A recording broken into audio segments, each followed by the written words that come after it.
And here is the sacrifice, the whole tree. And we are now grafted with the tree of life. We do not differ in any respect from the parent tree when we grow. It's the same strength, the same power, the same wisdom, the same everything that the parent tree has.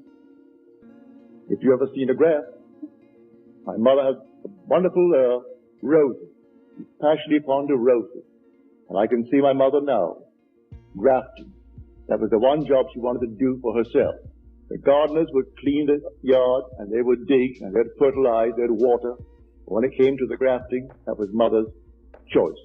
And she wanted to do her own graft. She selected the graft, she selected the strong tree that would bear it. When that graft took and began to bear the rose, it was the rose of the tree from which she took the graft. So you've been grafted, as you're told in the book of James. Receive with meekness the implanted word, which is able to save your souls.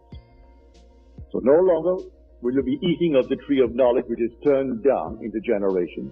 When it's completely taken and the time is right for it to bear, you're going to bear the same fruit as that which is recorded in the Gospels concerning Jesus Christ. So when the arm was unveiled, as you're told in the 52nd chapter of Isaiah, to whom has the arm of the Lord been revealed? Who will believe our report? You have to take it on faith.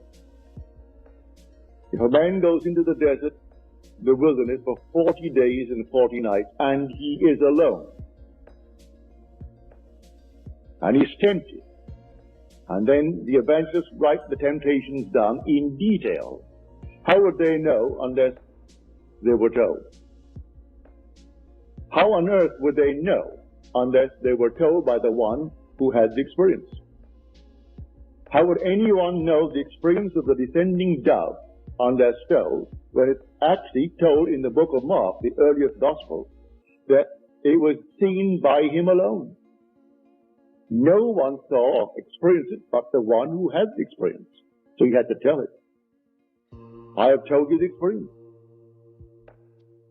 And these things happen over a period of time. And these things reveal to you who you are. I could tell you from now to the ends of time that you are God. I could tell you that you are the father of David, but I can't really convince you.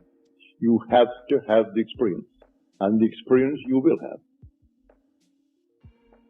Christ is a witness to the truth of God. I am a witness to the truth of Christ. For Christ is the anointed, and the anointed is David.